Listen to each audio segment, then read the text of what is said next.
Olá pessoal, estamos no ar com mais um episódio do nosso podcast Fala Empresário. Hoje trataremos sobre economia, sobre inovação, competitividade, produtividade, enfim, temas de importância para as empresas. Estamos com um convidado muito especial, correto, Lorena? Correto, Eduardo. Tudo bem? Tudo bem. Por favor, Lorena, apresenta o nosso convidado. Estamos aqui com Paulo André de Castro Holanda. Formou-se em Engenharia Civil pela Universidade Federal do Ceará. Atualmente é o diretor regional do Senai Ceará e superintendente do SESI Ceará, entidades vinculadas à FIEC. Foi diretor e presidente da Companhia Docas do Ceará, diretor de Inovação Tecnológica do Instituto Centro de Ensino Tecnológico do Ceará, Centec. Teve também experiências profissionais em diversas empresas e instituições, como o NUTEC, a Secretaria de Ciência e Tecnologia do Estado de Goiás, a Universidade Vale do Acaraú e a Secretaria de Ciência e Tecnologia do Estado de Minas Gerais. E aí, Paulo, tudo bem? Tudo bom, é um prazer hoje estar no seu programa, no Fala Empresário. Muita honra estar aqui para a gente conversar um pouquinho, dialogar, aprender e passar um pouquinho da minha experiência de vida, né? E também nas instituições que eu estou com muita honra à frente, que é o SESI e o Senai. Paulo, a gente que agradece. Você é uma figura muito conhecida no nosso estado. Te conheço há bastante tempo já também. E para nós aqui é uma honra recebê-lo aqui, tá, Paulo? Paulo, para o nosso público, fala um pouquinho mais quem é o Paulo André. Onde você nasceu, como é que foi a tua infância, a tua adolescência, onde você estudou, essa formação na engenharia, até você chegar lá. Fala um pouquinho da tua história de vida, Paulo, para a gente, por favor. Bom, eu sou filho de um educador, né, assim como meu pai gosta de ser chamado, professor Ariusto Holanda, e da minha mãe que a gente diz assim, é uma dona de casa, né, que cuidou da casa, dos filhos, do marido, que dá um trabalho danado, né, a gente pensa que não dá, mas dá muito, mais do que muita coisa, mais né? do que fora. E aí é com muito orgulho, né, que eu nasci numa família super bem assim, estruturada. Tenho mais dois irmãos, o Carlos Henrique, que ele é nutricionista, e o Max Holanda, que ele é arquiteto, né? Eu nasci em Fortaleza, embora meus pais sejam de Limoeiro do Norte, que eu passei minha infância muito lá também, porque ali no Vale do Jaguaribe é um município que hoje tem um desenvolvimento assim, muito, muito forte lá no Vale, por meio, né, da educação. Lá tem universidade, tem Instituto Federal, tem o próprio Centec, é um berço ali também da cultura, é onde meus pais nasceram, né? E eu tenho dois filhos, né? A Lara Holanda, que é médica veterinária, o Paulo Arthur, psicólogo, né? E também sou casado com a Marina Abifadel Barroso Holanda, que é pedagoga e também advogada. Eu nasci em 69, né, tenho 54 anos. Iniciei meus estudos no Instituto Educacional de Alencar, né, da educadora Nildes Alencar, que foi secretária, inclusive, de Educação, aqui lá atrás. Depois eu passei um ano no Colégio Batista e depois 6 anos no Colégio Militar. E aí fiz a faculdade, a Universidade Federal do Ceará, em Engenharia Civil, cursei, né, foram 5 anos, e daí logo depois que eu me formei, um ano depois, né, eu já estava assim, estagiário, depois fiquei mais um ano numa construtora, a Salles Furlani, e depois montei uma construtora com um sócio, né, que até hoje, né, isso eu estou falando, eu entrei em 87 na Federal e saí em 91. Certo. 92 constituí essa empresa de engenharia com o sócio, o Pedro Machado, que até hoje ainda a construtora ainda está bem, né, meu grande amigo. E eu fiquei mais na parte de cálculo, fazendo cálculo, e ele na área mais da construção. E aí passamos 13 anos construindo, né, fui empreendedor, fui construtor, e depois fui chamado para compor a equipe na época que o Cid foi governador, assumiu em 2017, né, a primeira vez. Ele me chamou criou a diretoria de inovação no Instituto Centec. E essa diretoria de inovação foi nova, porque já estava naquele momento começando a falar essa palavra assim, que naquela época, bom, a inovação já tem alguns anos, mas começou a estar mais fortificada naquele período. E aí eu fui chamado para ser diretor, em 2007, passei 2 anos, quase 2 anos, lá no Instituto Centec, na diretoria de inovação. O que é que tratava essa diretoria? Foi uma experiência muito rica, porque tratava de arranjos produtivos locais, incubadoras de empresas e também aquele grande programa do biodiesel. Na época, né, o meu pai, na época deputado, ele foi autor de um projeto de lei para misturar o combustível chamado que veio o biodiesel, né, que vinha da mamona ou oleaginosa, nas mini usinas espalhadas no interior.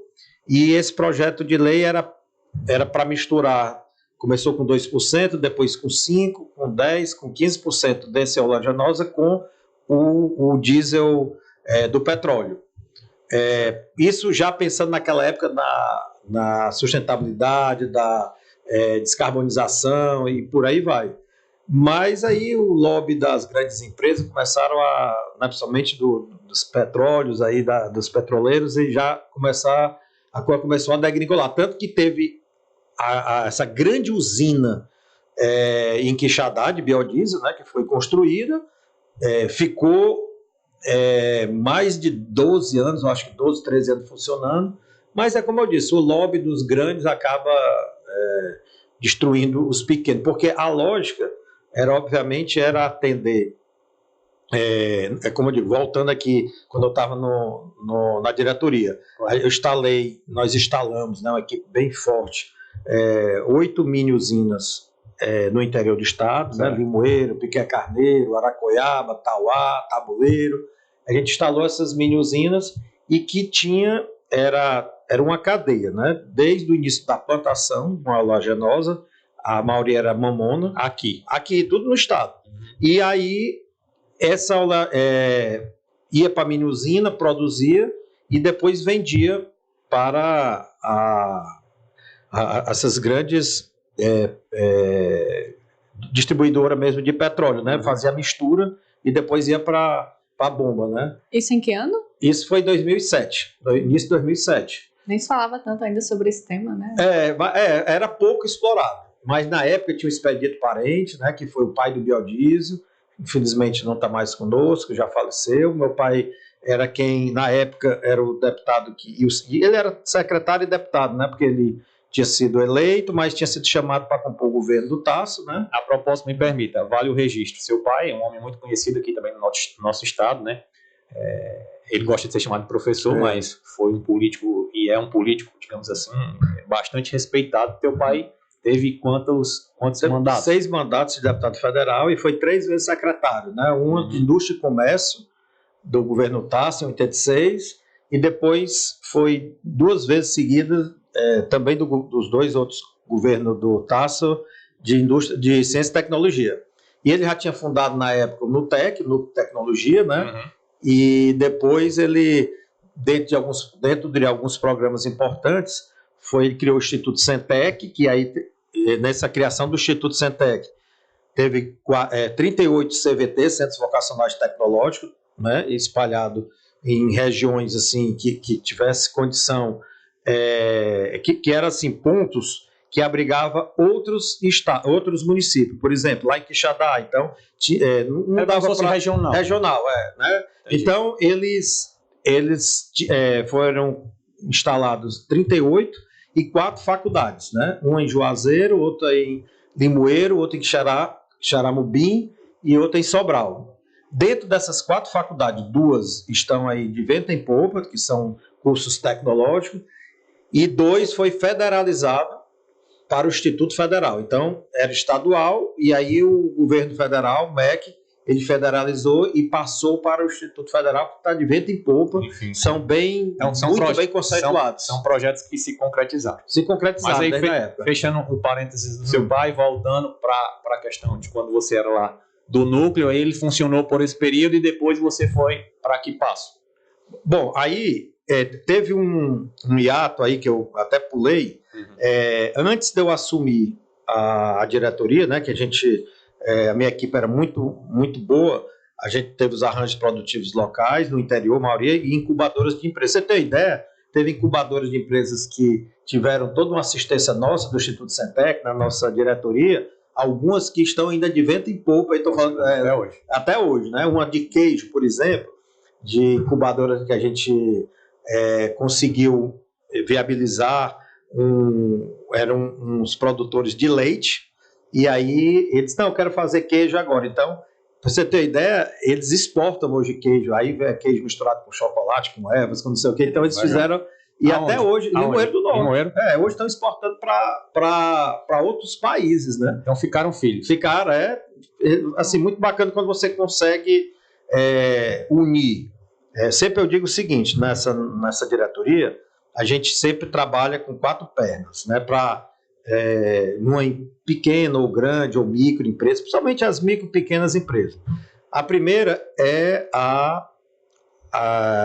você trabalhar a questão técnica daquele produto ou daquele serviço. Então você tem que fazer bem feito, né? Tem que ter uma técnica bem feita se for para fazer um serviço ou um produto. Trabalhar a gestão. Então aí tem o Sebrae, trabalha muito bem a gestão, o IEL. Então tem que ter essas aulas de gestão para você gerenciar bem o seu negócio. A outra perna importante é ter crédito na praça, né? Que tem alguns programas importantes como o do BNB e etc. E o outro tão importante que às vezes ninguém enxerga muito é o mercado. Porque não adianta você fazer fazer tecnicamente aquele produto, gerenciar bem, ter crédito, e se não tiver mercado, né, onde você está ali naquele meio, para quem vender, você não vai rodar. Então tem que ter, por isso que tem esses estudos de mercado, os diagnósticos, a pesquisa, para você estar no local certo e poder vender, né? A gente até brincar, você não vai fazer algum curso de turismo lá em Tabuleiro do Norte, né? Porque lá você vai fazer curso de turismo lá em Beberibe, né? Lá em Fortim. Então, assim, tem todo... A vocação. A vocação, pronto, é a vocação. Aquela vocação do que você está querendo fazer. Então, tem que ter o mercado.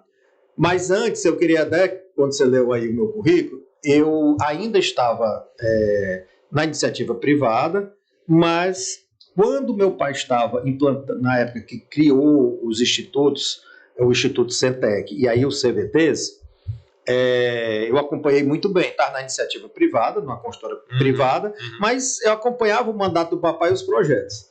E aí,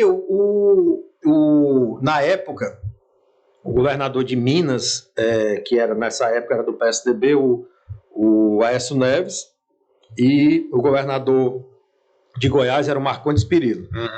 Na época, os dois se encantaram com esse projeto dos CVTs, e precisava alguém que desse uma consultoria lá nas secretarias de Ciência e Tecnologia daqueles 2 estados para poder implantar. E aí, o papai na época disse assim, eu não posso tirar ninguém da minha equipe ali e tal. Como eu estava muito por dentro, ele me indicou, mas para outro estado lá, né? Entendi. E aí eu realmente passei 2 anos, antes de ir para o Centec, 2 anos dando consultoria lá nesses 2 estados, implantando CVTs lá dentro. O que já acontecia aqui. Depois você veio para cá diretamente. Aí depois o Cid, foi o próprio governador Cid na época que me chamou, passei. Aí o que é que acontece? Nesse período, passei pouco tempo, nem 2 anos, o Pedro Brito, na época, era ministro dos Portos, né, da Secretaria Especial de Portos, da Presidência da República, estava formatando, criando esse ministério. E aí, como eu andava muito também no Porto do Pecém, né, já tinha uma ligação com a diretoria de lá, mais pela questão, por ser engenheiro, por gostar também da área portuária, aí eu comecei a ir para Brasília também e compôs ali a equipe lá de Brasília, no sentido de formatar esse ministério. Aí, quando terminou, o ministério foi criado com a lei, etc. Aí eu fui chamado pelo ministro Pedro Brito, para ser diretor de infraestrutura e gestão portuária da Companhia Docas do Ceará. Aí iniciei logo no início de 2008, e era junto, o presidente era o Sérgio Novaes, eu estava como diretor de infraestrutura e gestão, e o Gonzaga Valle era o diretor administrativo financeiro. Eram esses três diretores, o presidente e 2 diretores. Uhum. Aí passei um tempo, né, 7 anos, e nesse ínterim nós fizemos um trabalho espetacular. Digo isso porque a gente fez um planejamento muito bacana. Tivemos, posso dizer assim, que a gente teve uma sorte de ter um ministro muito sério, cearense, e que trabalhava muito forte com a gestão e planejamento. E quando você trabalha com ética, com gestão, com planejamento bem, os recursos vêm, porque você faz um projeto bem feito, vem através de um diagnóstico, através de uma pesquisa, os resultados aparecem. Quando você tem uma equipe muito bem estruturada, aí começa realmente a vir. Assim, e era o que a Docas, na época, precisava muito, né, Paulo André? Isso. Ali estava, quando eu entrei, assim, sem falar nas gestões passadas, que não é o caso, mas estava um campo de guerra ali, faltava tudo. Faltava uma infraestrutura física, né, a parte de iluminação industrial, pavimentação, eram os operadores tudo reclamando, porque até isso encarecia para um operador portuário fazer um contrato com um seguro. Então, como o piso era todo ondulado, cheio de buraco e tudo, então encarecia até as empresas de seguro. E 2 portos para o Estado eram muito importantes. Muito importantes, são complementares, né? Uhum. E pior, na época eles competiam, né, numa competição predatória e não era brigada. Então, na época que a gente entrou, tive a sorte do presidente do PECEM foi meu professor da Federal, Pitombeira. A gente infelizmente faleceu já, mas a gente fez uma composição e ficamos bem complementares, não ficou predatório, um perdendo carga do outro e aquela briga, enfim.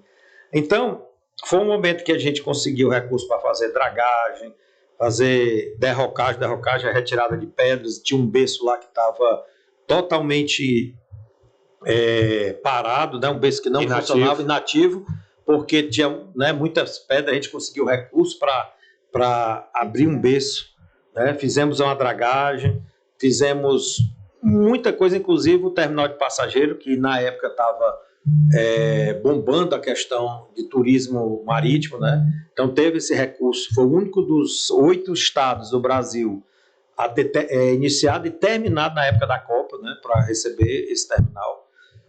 Então, assim, foi um momento rico. E depois veio o que é deputado hoje, o Leônidas Cristino, né, que foi presidente também cearense, continuando. Então foi um momento assim muito, muito rico, que eu realmente aprendi muito. Paulo, eu queria explorar um pouquinho a Companhia Docas, a questão portuária. Eu queria que tu explicasse para a gente assim, a importância do porto para a economia do Estado. O que exatamente faz o porto? Como o porto funciona? Né? Enfim, qual é a importância? Né? O que faz o porto, né, trazer de melhoramento para a economia do nosso Estado? Tá, vamos lá. Claro que eu vou falar em percentuais aproximados, né? Não vai ser, porque isso varia de acordo com a época, né? Claro. Mas as movimentações, as movimentações, as transações comerciais entre países, 92% fazem entre portos, né? Mesmo até aqueles vizinhos como o Brasil e a Argentina, não só é rodoviário nem ferroviário, inclusive faz aí também, no caso da cabotagem, entre movimentação de cargas no mesmo país, chama cabotagem. Quando é de país para país, aí é movimentação de longo curso, embora o longo quer dizer, às vezes é perto, às vezes é longe, mas é longo curso que chama. Então a movimentação de cargas, né, do comércio exterior entre países por meio dos portos. Aí o que é que você diz? Qual é a dificuldade que pode existir, que existe, qual é a importância?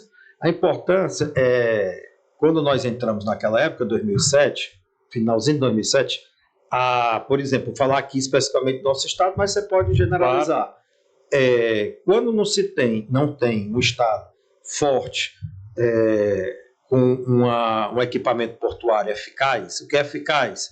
Que tem uma profundidade suficiente para receber cargas de outros estados, navios, né? Navios de outros estados ou de outros países. Com grandes capacidades. Com grandes capacidades, então, que aí acaba indo para um outro porto e não vindo para cá. Aí, quando vai para outro porto, aí acaba vindo rodoviário, então aquela carga sai mais cara para chegar naquele estado. Vou dar um exemplo que acontecia assim, claro, na minha época. A Galvani, a gente importava, né, vinha. A Galvani importava, era um cliente nosso.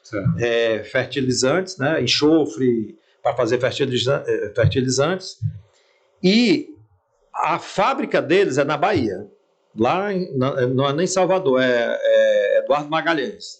Né? Município. A fábrica lá. Então, nós acabamos ganhando essa carga, vem receita para o estado, vem receita para o porto, porque o porto de lá ele engargalou. Então, um navio, dependendo da carga e do tamanho do navio e do tempo, quer dizer, um dia de um navio parado chamado demurge, ele custa em torno varia de 20 a 40 mil dólares o dia.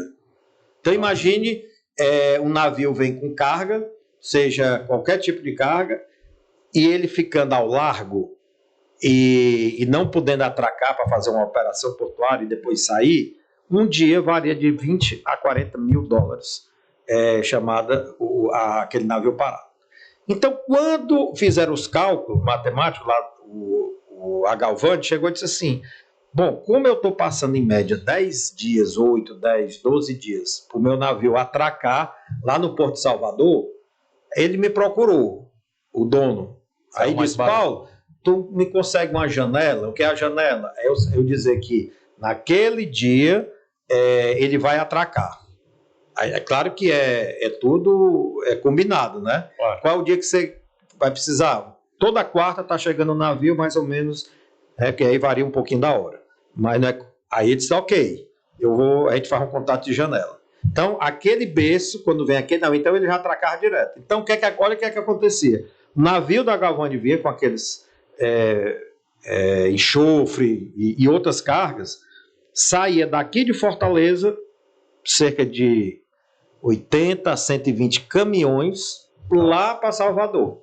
Porque é mais barato vir, descarregar aqui, sair esses caminhões tudo lotado, ainda com a operação de encher o caminhão, para descarregar lá, ainda saía cerca de 40% a 50% mais barato essa carga. Paulo, na sua época, o Estado mais trazia ou mais mandava? O Porto de Fortaleza, que é o Porto de Fortaleza, ele é mais importador, vinha mais carga. Certo. O Porto do Pecém, ele tem uma característica mais de exportar. Se for ver a quantidade de carga em toneladas importada e exportada, o Porto de Fortaleza ele importa, porque também tem uma importação muito forte do petróleo, ali, do Pia Petroleiro para Lubinó. Então, ali, 40% daquela carga, né, do porto total da carga, 40% vem do petróleo, seja do óleo, seja da gasolina, seja do álcool, seja do biodiesel que vinha. Certo. E também de outras cargas que vinham para o Porto de Fortaleza. E o Porto do Pecém ele é eminentemente mais exportador, ele exporta mais carga do que importa. Então é por isso que eu digo, eles são bem complementares. Por exemplo, o Porto de Fortaleza, até onde eu estava, hoje já mudou um pouco mais, ele é um porto multiuso. Ele atraca navio de passageiros, o Pecém não atraca navio de passageiro. Nós recebemos cargas de granéis sólidos, que é o trigo, o malte, esses enxofre e tal, porque a gente tem os moinhos, né? Lá no Pecém não tem esses moinhos, então a gente recebe aqueles navios. A gente também recebe containers, como lá também. A gente recebe também todo o granel líquido, que são o gás, o GLP, o petróleo, né? Todos esses derivados de petróleo pelo Pia Petroleiro. Então, assim, a gente tem essa característica de ser um porto multiuso. Então, a gente precisava cuidar desse porto para não perder carga, nem carga para outro estado e nem para outro país. Então, por isso que a gente tem que estruturar bem. E aí, quando nós entramos, o Porto de Fortaleza, ele estava, lembro muito bem, isso aí eu deixo registrado aqui, eu ainda tenho essa carta do Pedro Brito, dizendo que o Porto estava já há 20 anos consecutivos deficitário, onde o Estado, que eu digo Estado, o governo federal, tinha que ficar aportando recurso o tempo todo, não tinha dinheiro às vezes nem para pagar. Isso é importante também deixar claro, né? A companhia, ela é federal. A companhia é federal. Então, quando ele pediu, ele disse, faça um planejamento, vocês têm 3 meses para apontar o que é que a gente deve fazer para o Porto ficar superavitário. Superavitário não quer dizer só se economizar dinheiro, ele quer que a gente aumente a movimentação de carga, seja importar ou exportar. Para isso a gente tem que dar condições. Exemplo, uma coisa que é importante que às vezes o telespectador não consegue entender. Quando a gente chegou, a gente tinha só 60 tomadas frigoríficas. É aqueles para abastecer aqueles containers frigoríficos de lagosta, de frutas, de camarão, etc. A gente só tinha 60, porque realmente é muito caro aquelas tomadas frigoríficas, tem toda uma infraestrutura. Então, e aí a gente estava perdendo carga, não era para o PECEM, era para outro estado. Então, aqueles grandes exportadores de frutas, ou até cearense mesmo, porque aqui nós temos Carlos Prado e tal, estava exportando, na época o PECEM não estava totalmente estruturado para tudo isso, nem tinha essas tomadas. Aí eles iam para o Rio Grande do Norte, ia para a Bahia, ia para outro canto, exportar. Então a gente aumentou de 60 para quase 300 tomadas. Aí a gente atraiu os empresários que exportam e começaram a exportar do Porto de Fortaleza. Quando nós deixamos, em 2014, final de 2014, deixamos ele os 3 últimos anos superavitário, movimentação de carga crescente, com execução orçamentária das melhores do país, segunda melhor, sempre ali. Então a gente conseguiu fazer com que a gestão fosse eficaz, né? Então a gente contou com uma equipe importante, sendo valorizada. Quando nós entramos, naquela época, até o Porto tinha 13 anos que não tinha um plano de carreira e salário atualizado, e todos os reajustes pelos esses índices, né? Não me lembro se era qual era o índice na época, de reajuste salarial daquele de um ano para o outro, né? Que é do dissídio, né? Você podia, por que é dissídio, não é acordo, né? Por que não é, tem que dizer que é debate, não é diálogo? Então, tudo é dissídio. Não, vamos fazer os acordos que dá certo. Então, os funcionários tinha, por exemplo, dos últimos 13 anos, ele teve uma queda, né, nominal do seu salário, porque não acompanhava nem a inflação. Aí nós conseguimos implantar um plano de carreira e salário, conseguimos reaver as perdas salariais, para você ter uma ideia. Aí você diz, mas como é que isso é possível? Isso é uma coisa federal, tem que passar pelo Ministério do Planejamento? Sim. Foi quando o Porto se tornou superavitário, com contratos na mesa feitos. O que é contratos na mesa? Os contratos de portos duram no mínimo 10 anos. Então, se você, por exemplo, Eduardo, eu sou empresário da área de fruta, eu vou fazer um contrato com o Porto de Fortaleza. Então, é um contrato de 10 anos para movimentar tanto. Se não conseguir movimentar tanto, aquele empresário paga a diferença. E se não quiser mais o Porto de Fortaleza, paga também uma multa grande, como aconteceu. Eu posso citar o nome dessa empresa, que ela até não é daqui, é da Alemanha, faliu, que é a Suzlon.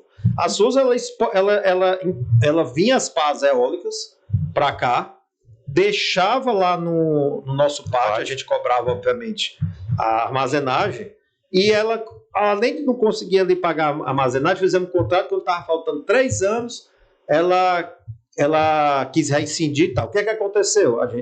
Aí nós somos até obrigados a entrar na justiça para poder rever toda essa carga armazenada que eles não estavam mais pagando e a quebra do contrato. Há um planejamento sobre isso. Exatamente, porque como é que eu vou agora atrair mais carga se o pátio já está totalmente tomado? Que demanda um super espaço, né? Porque a pá é enorme. A pá é enorme, e por aí vai. Então, você tem ideia, assim, um quebra-cabeça né, Sem dúvida. grandioso. É aí que eu queria entrar, assim, Paulo. Você falou da formação, foi para iniciativa privada, teve uma experiência na iniciativa pública, foi lá para Goiás, enfim, voltou para Minas, desculpa, para Goiás e Minas.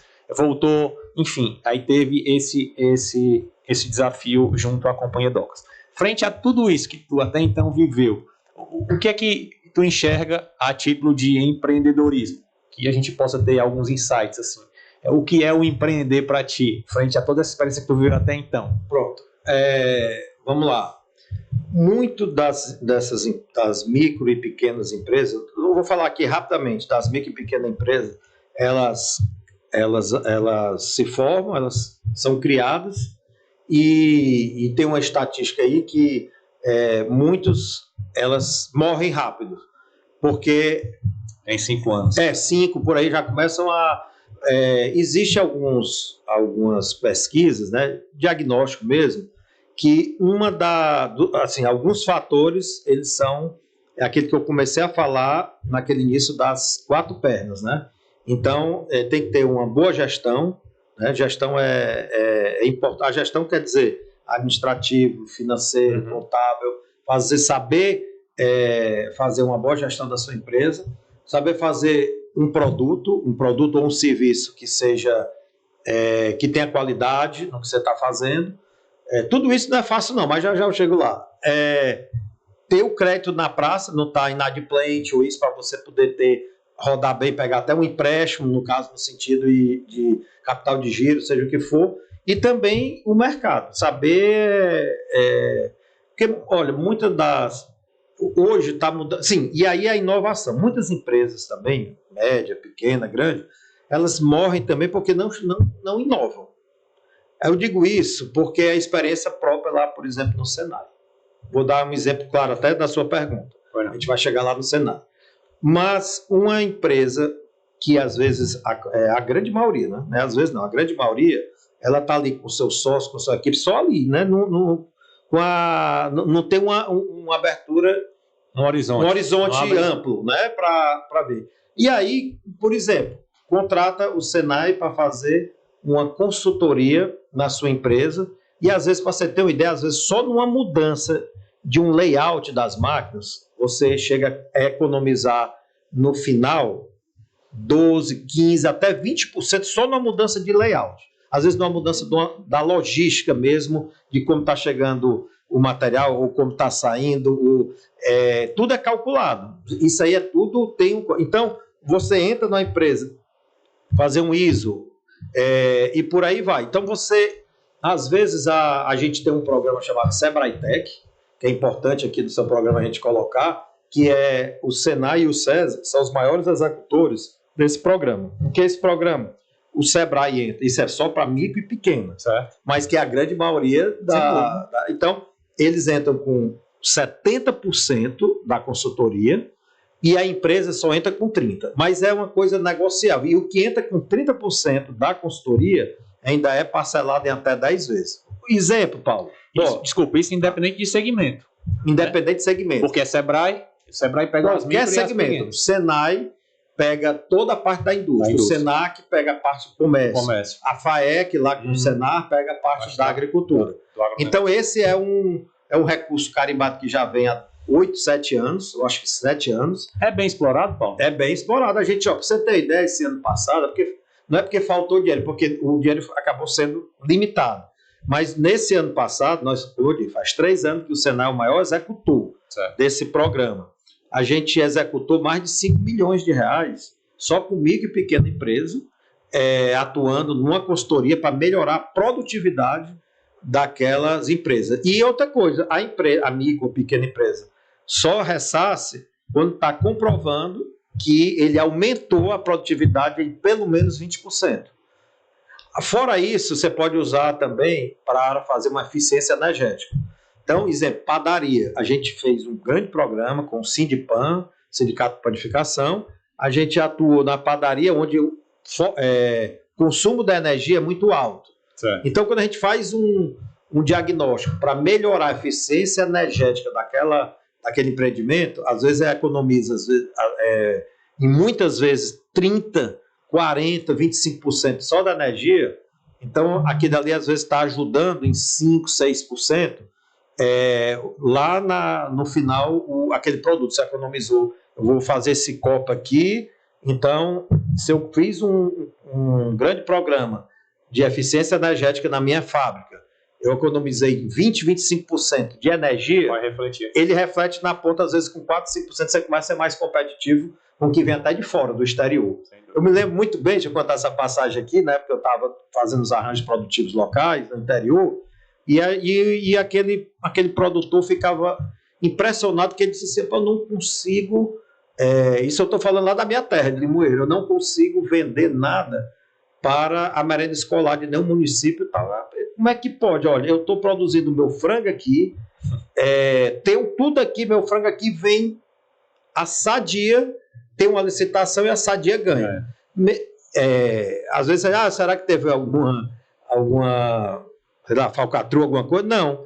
É porque eles inovam, fazem grande escala, né? Então, mas aquele agricultor, ou aquele pecuarista, ou aquele médio empresário, ficava assim impressionado. Como é que eu estou aqui em Limoeiro, vem do Paraná e ganha e está vendendo a galinha aqui? Mais competitivo que eu.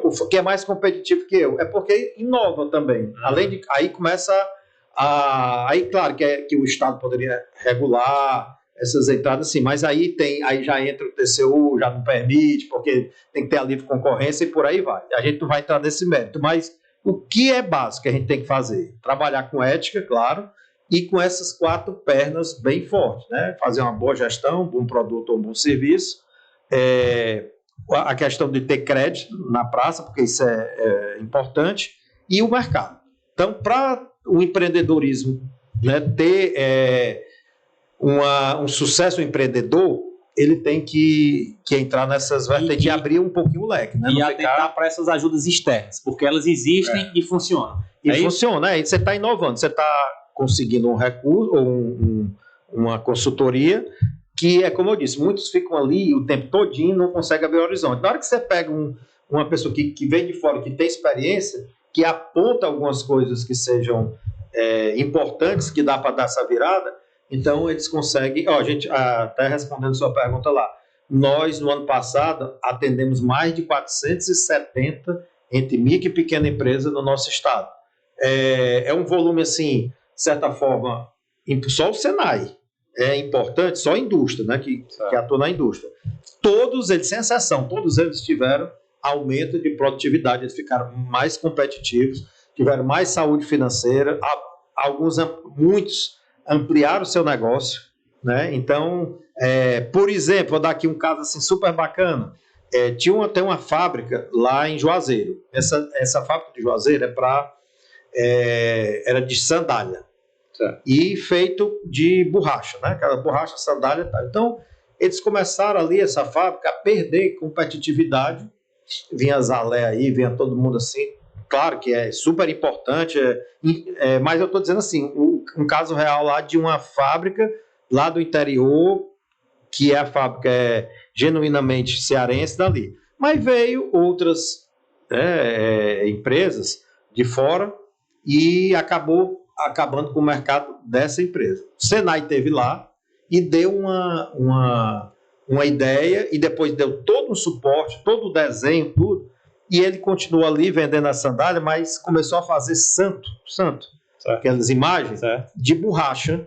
Fica perfeito. Você pensa que é. Então ele começou a ganhar mercado daqueles seja de porcelana ou de gesso ou não sei o quê, porque quando a região, né, que é o Juazeiro. Não, e ali faz todo tipo de santo. Não, você não quebra, os outros quebravam, tinha que ir todo embalado.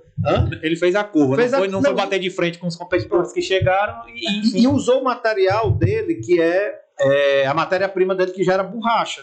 Então ele mudou o segmento, assim, rapaz, eu vou fazer isso. O cara tá bombando, tá exportando. Então ele conseguiu melhorar ainda. Agora sim, porque às vezes a pessoa está lá dentro, não consegue enxergar, e tem muita gente pensando, exemplo, a gente tem um contingente, Senai, exemplo, só para trabalhar nos nossos consultores nossos, que são do Senai, tá? Lá no nosso instituto, tem mais do que? Tem mais de 50 pessoas, só pensando em inovação, só pensando em novas tecnologias, novos processos, ISO e tal. Então, já tem gente preparada para isso. Entendo. Então, qual é o segmento mais na área do vestuário? Então, a gente já tem aquelas pessoas que já estão bem antenadas. E, às vezes, a grande maioria das empresas médias, às vezes não está com o horizonte aberto e fica tentando aquela mesmice. Entendo. Então, é mais nessa linha. Aproveitando, Lorena, que a gente está assim, seguindo uma cronologia, né? Então, da companhia Docas, tá? Veio o SESI e também veio o Senai. Hoje, Ao contrário, veio o Senai e depois o SESI. Fala pra gente, você agora acabou de explicar situações que envolvem as duas instituições, mas fala pra gente, assim, didaticamente, Paulo, o que é o SESI? O que é o Senai? Tá, deixa eu só, vai ser 1 minuto, Fica à vontade. fazer só um registro também na companhia Docas, que nós implantamos por meio de uma emenda na época do meu pai, do deputado Arius Holanda, um CVT portuário, o Centro Vocacional Tecnológico Portuário, para capacitar mais de 4.000 pessoas daquela região.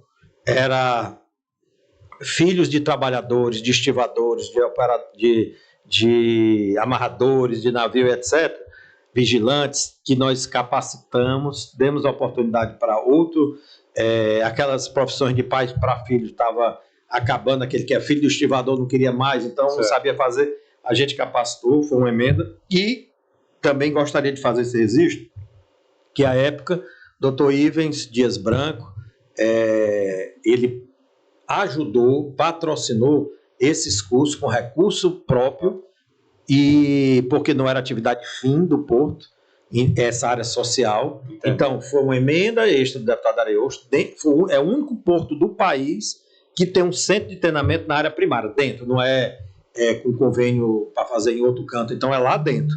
Então, assim, foi um momento muito rico também, e aí eu queria fazer esse registro do Dr. Ivens, do Ivens Júnior, que até há pouco tempo, né, porque agora está com a polícia, né, o centro agora está com a polícia militar, mas também fazendo treinamento, mas até há pouco tempo eles deram essa contribuição. E absorveram a parte dessa mão de obra. Sim, eles mesmos absorveram na área de informática, secretariado, administração, eram mais de 12 cursos diferentes. Então, assim, foi um registro importante. Então, quando foi finalzinho de 2014, em setembro de 2014, o presidente Beto Student, eleito já presidente da federação, mas ainda só assumiria em outubro, aí ele me fez um convite, não conhecia, foi uma apresentação que eu fui fazer por acaso, lá na BS, né, na empresa dele, foi meu pai fazer uma apresentação de ciência e tecnologia, e eu fui junto, e ele me conhecia assim, de nome, pediu para me fazer uma apresentação do Porto, para conhecer um pouquinho. Por coincidência, naquela época, né, a gente andava com pendrive, né? Eu digo, tem um pendrive aqui, dá para colocar, que a gente dá. Aí, bom, ele viu, aí foi o start dele, foi quando eu falei da formação, do Centro Vocacional Tecnológico, por isso que eu pedi esse parênteses. Aí ele disse, o que é isso? Não, é só educação profissional, tá, e a gente tenta linkar com as empresas e por aí vai. Aí você está com muito tempo, começou a fazer a pergunta. Beleza. Chegou 2 dias depois, ele me liga, eu estava na companhia Docas, né? Lá estava na presidência. Ainda com mandato? Ainda com mandato. Aí ele disse, Paulo, é o Beto, tudo bem? Eu disse, tudo bem. Aí ele disse, você pode amanhã vir aqui, você tem algum tempinho amanhã, que eu precisava amanhã conversar com você. Eu pensava que era ainda a respeito da apresentação que o meu pai tinha feito, porque o papai estava como deputado de mandato, certo, e estava, de certa forma, abrindo alguns espaços lá, Ministério de Ciência e Tecnologia, FINEP e tal, para a federação ter acesso mais fácil no sentido de negociar projetos importantes para cá. Aí eu pensei que era isso. Aí quando eu cheguei lá, foi coisa de 15 minutos, ou menos. Ele disse, Paulo, eu vi sua apresentação, gostei de seu perfil, estou montando a minha equipe na FIEC e queria lhe convidar para ser o diretor do Senai. Aí foi um negócio que não tinha... Não, zero, nunca nada. Aí eu disse, olha, eu preciso de um tempo aí para pensar o teu mandato e tal.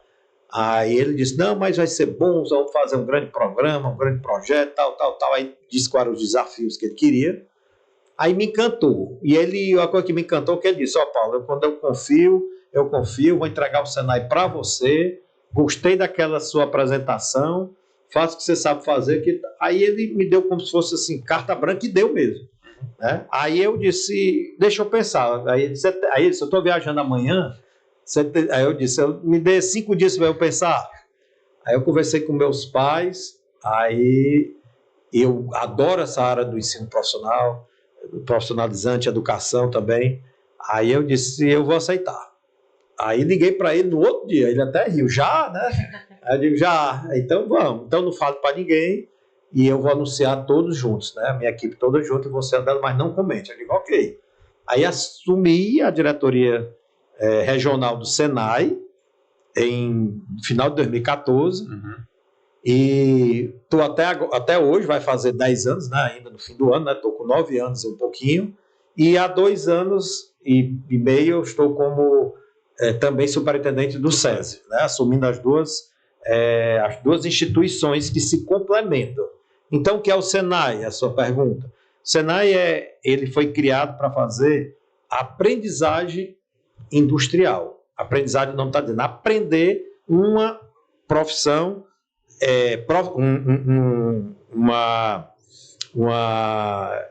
no caso assim, existe hoje 25 segmentos industriais que a gente atua. Certo. Cada segmento tem uma aprendizagem industrial. Então você aprender dentro da fábrica e dentro da escola Senai uma profissão, seja técnico ou seja na CBO, que a CBO é o Código Brasileiro de Ocupação, ou seja um técnico. Aí foi criado para isso. Bom, então hoje o Senai do Ceará, ele atua com 25, na época não tinha esses 25, mas hoje atua com 25 segmentos industriais diferentes. Que segmentos são esses? Vamos lá, construção civil é um segmento industrial. Aí na construção civil a gente tem mais aproximadamente uns 30 cursos. Que cursos são esses? Aí tem de ferreiro, de gesseiro, de pedreiro, de eletricista predial, bombeiro hidráulico. Então, são esses cursos, são uns quase 30 cursos só nesse segmento. Aí tem outro segmento, vestuário. Então, da área da moda, vestuário, texto, confecção. Então, são vários cursos de modelagem. Então, a gente tem na área de alimentos, na área do metal mecânico, na área da... Então, são 25 segmentos. Né? Refrigeração, soldagem, enfim. Isso são cursos que a pessoa lá... Isso são segmentos, e cada segmento tem os seus cursos. Aí isso são cursos vinculados a esses segmentos, mas que os alunos são alunos oriundos do ensino médio. Não, vamos lá. Aí o que acontece? Existe a aprendizagem industrial, que até para desmistificar algumas coisas que são importantes. Da onde é que vem o recurso do SESI e do Senai? 100% vem dos empresários. Vem da contribuição da folha do empresário, que é do empregado. O Senai recebe 1%, vem para o Senai, isso é lei, e o SESI recebe 1,5%. Então, se o Eduardo é um empresário, por exemplo, da Grandene ou do Dias Branco, que são associados nossos, então 1% da sua folha, que é registrado na Receita ali, vai para o Senai. E 1,5% vai para o SESI. Sebrae é 0,65%, Senac é 1,5% também, não, 1%, o SESC, que é da FEComércio, é 1,5%, e aí por aí vai. Bom, aí o que é que a gente tem que fazer? A Grandene, vou dar um exemplo da Grandene, essa grande indústria, ela tem hoje aproximadamente, somando Sobral, Juazeiro e Crato, números redondos, deve ser pertinho de 20 mil trabalhadores. Certo. Nós somos obrigados, por lei, 5% dos funcionários, a gente é obrigado, a gente tem que ter aquela cota do menor aprendiz, que não é menor, hoje é jovem aprendiz. Então, o que é 5% de 20 mil? 1.000. Então, hoje, nós temos aproximadamente 1.000 jovens dentro das unidades do Senai, nesse segmento da Grandene, dos cursos, e a outra metade, e outro turno dentro da fábrica. Certo. Então, são 4 horas na fábrica, seja em qualquer segmento, e 4 horas dentro da escola do Senai. Aquele contrato que é determinado por lei, é fiscalizado. Senai, exatamente, o Senai fica como intermediador. Isso, esse é a aprendizagem. Aí o que é que a gente tem? Atendemos PJ e PF, pessoa física e pessoa jurídica. Qual é a diferença? A pessoa física é aquela que entra no site ou passa lá e diz, quando é que tem um curso aqui? Tá, assim que formar, aí nós temos 4 modalidades de cursos, fora a aprendizagem, mais 4. Nós temos os cursos técnicos, nós temos a qualificação profissional, nós temos iniciação profissional e aperfeiçoamento. Qual a diferença? O iniciação é aquele que não sabe ler nem escrever, aquele nem que chama, né? Não tem, né? Aí dá mas eu gosto um pouquinho ali da área da informática. Então ele normalmente tem, já que nunca teve experiência, não tem nada, ele entra na iniciação, porque lá tem uma trilha formativa. Então ele entra na iniciação. A iniciação normalmente são 80 horas, 100 horas, que é praticamente meio que um básico. Pode ser na área de TI, na área de costura, na área de soldagem, enfim. Qual é o aperfeiçoamento? É aquele que a Lorena é uma excelente da área de TI, sabe bem, mas eu quero me especializar na área de hacker. De hacker no sentido da cibernética, sim, né? Sim. O hacker é o contrário, né? Para você se proteger na sua empresa. Mas você conhece bem TI, tá? Mas eu preciso me especializar um pouquinho. Aí faz um curso de aperfeiçoamento no Senai, nessa área de cibersegurança. Aí é um curso de aperfeiçoamento, é aperfeiçoar aquilo. Uhum. Por exemplo, o cara que conhece bem a área de elétrica, mas quer ser montador de placa fotovoltaica. Então ele já entra num curso de aperfeiçoamento, que ele já tem uma proficiência aí bacana. Tem a qualificação profissional.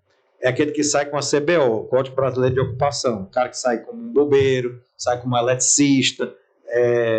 Então eles têm também varia de 160 a 400 horas.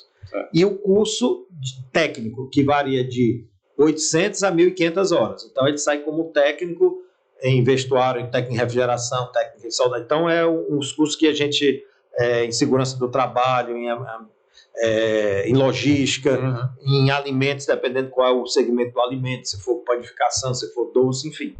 Então, o Senai, aí a pessoa física entra lá. E pessoa jurídica é uma empresa que não está na aprendizagem, ou pode estar, mas que contrate o Senai para fechar uma turma. Né? Exemplo, Dias Branco fechou agora uma turma na área de técnica em panificação. Então ele contrata o Senai e a gente ou vai lá na empresa, que a gente pode dar em company, chamada em company, dentro da companhia, ou numa unidade móvel, que a gente vai no local, ou dentro das nossas empresas. Desculpa, dentro das nossas escolas. E o Senai também, sim, aí tem essa parte de curso, todos tem a parte prática, é obrigado, todos os cursos ou são 100% prático ou híbrido. Híbrido é uma parte em AD e a outra parte tem que ser prático, porque o curso é eminentemente prático. Como é que você vai dar um curso de motor, de automotivo, né? Sem mexer lá, né? Sem botar a mão na massa? Não existe, né? Porque existe algumas instituições aí, que tem cursos que é para ser eminentemente prático, todo no EAD. Certo. Mas aí, com certeza, eu não vou ficar falando mal de nada, mas como é que você vai fazer um curso de panificação, de pão, tal, que você precisa só olhando no internet? Você pode até fazer, mas é provado que quando você está na prática é diferente, né, do que só na teoria, só olhando. E o custeio disso? Aí é o seguinte, o Senai, ele recebe esse 1% das empresas, que a gente é obrigado a dar 70% na gratuidade. Então a gente não cobra dessas empresas que tem que cobrir a cota. E os outros 30% esse recurso que sobra não dá, obviamente, para a gente reinvestir, para a gente ampliar o número de escola, para a gente comprar equipamentos novos, laboratórios. Aí é por isso que são cobrados esses cursos ou da pessoa física que vai lá, o Eduardo vai lá, quero fazer um curso assim, paga a sua mensalidade, ou então pessoa jurídica que cobra, ou então convênios que a gente faz com o Estado. A demanda é alta de pessoa física? É alta. O Senai, ele tem uma ótima 60%, 65% da receita de serviços vem de pessoa física, das escolas que chegam lá e fecha a turma. Tá, então, pelo que eu entendi, esse 60% é como se fosse um subsidia, mas eu que vou buscar lá vou pagar alguma coisa. O que é que tem do governo assim, para subsidiar? Zero. Mas temos alguns contratos com o governo do estado, ou com prefeituras, ou com o governo federal, mas de um contrato que se faz para a gente prestar um serviço. Por exemplo, você viu aí, vou dar um exemplo do estado. Nós estamos, o Senai, ele capacitou em curso de qualificação mais de 25 mil internos do sistema prisional. Foi lá dentro capacitar essas pessoas. Certo. Nós fomos pagos pelo Estado dentro de um contrato para essa finalidade. É uma troca de, né? É como se fosse iniciativa privada para iniciativa privada, sendo que o governo nos contratou. Certo. Prefeitura agora com esse programa Fortaleza Mais Futuro. Eles contrataram o Senai para eles terem um cadastro das pessoas que a prefeitura levantou esses nomes através de um cadastro, um perfil, e contratou o Senai para qualificar essas pessoas dentro daqueles segmentos industriais que eles identificaram através de pesquisa que tem um mercado mais forte, né, de se empregar ou de empreender. São quantas escolas hoje? Hoje nós temos no Senai, escola fixa, 6, aí temos 5 unidades móveis e também temos, por exemplo, Vulcabras. Não é uma escola fixa da gente, mas a gente tem um Senai dentro da Vulcabras, só para atender, porque é muita gente. E a gente atende tanto a aprendizagem industrial. Hoje a Vulcabras, você sabe quantos funcionários tem só a Vulcabras em Horizonte? 11 mil. 11 mil é uma cidade. 11 mil, claro, de manhã, de tarde, de noite, são 3, mas são 11 mil. Então nós temos hoje 440 aprendizes. Então, de vez desses aprendizes, eles têm que pagar, porque a empresa tem que pagar o ticket, transporte, vale transporte, etc. Rapaz, vamos fazer um Senai aqui dentro. Então, eles botaram a infraestrutura, aí o professor vai para lá, material didático, todo o insumo nosso. Mas eles fizeram a estrutura e também nos contrata para também capacitar, não só na aprendizagem, para outros cursos que eles querem, né, que tem no nosso portfólio. Mas a gente quer capacitar essas 20 pessoas, quer capacitar essas 10. Aí a gente faz um contrato e eles nos pagam. Aí esse é onde a gente... Mas o Senai, ele é sem fins lucrativo. Certo. A gente tem que reinvestir. Isso é fiscalizado? Nós somos fiscalizados por um conselho nosso. Esse conselho é eclético, vem desde de um representante do trabalhador, de um sindicato, normalmente não, de um sindicato do trabalhador. São 5 sindicatos patronais, tem governo, tem Superintendência Regional do Trabalho. Então, dentro desse conselho, a gente presta conta para o CGU e TCU, a gente presta conta para a CNI, é todo fiscalizado. Então, assim, existe realmente, é uma coisa criada, é séria, coisa criada por lei e a gente presta conta. Então, e o SESI, o que é que o SESI faz? O SESI, nós temos 6 escolas também, para o ensino médio, ensino fundamental 1, ensino fundamental 2, nós não temos creche nem maternal, aí a gente já começa no fundamental 1. Pois é, isso que eu queria entender. Do Senai lá, a pessoa já tem a sua formação, digamos assim, básica, né? Com exceção dessa que você explicou, que tem a ver com os aprendizes, porque ali eles ainda podem estar no ensino fundamental ou no ensino médio. Ensino médio, normalmente. Ensino médio. Mas essa do SESI não. Aí já é a formação, digamos assim, educacional básica mesmo. É isso? Isso. O SESI é educação básica mesmo, é fundamental 1, fundamental 2, para os filhos, novo ensino médio. Para os filhos dos empregados das indústrias? Aí é mesclado. Tem uma parte que a gente tem que dar a cota de 33%, o Senai é 70% na aprendizagem. Esses 33% é gratuito para os filhos do trabalhador. Como é que a gente sabe que é o filho trabalhador? O filho do Francisco, o Francisco prova que trabalha na indústria X, na Vicunha, e meu filho está aqui, certidão de nascimento e tal, e estuda na escola do César. E os outros é pago, mas é totalmente subsidiado. Exemplo, uma mensalidade de um aluno do César, que eu garanto a você, deixa aqui o convite para quem quiser ver, a uma escola do SESI, ele não fica zero a dever dessas melhores escolas que tem aqui no estado, com laboratórios, com professores, com a parte de esporte e bilíngue e tal, tudo. Você pode robótica, Google, tudo. E o 67, 33% é da cota. E o 67... Aí é pago. Aí quer dizer, aí os outros alunos, quando a gente completa a cota, e sempre a gente dá até um pouco mais, que também é uma prerrogativa nossa, e para complementar, a gente abre um edital e é para a população. E a mensalidade varia em torno de R$550. O SESI ainda banca todo o material didático e o fardamento.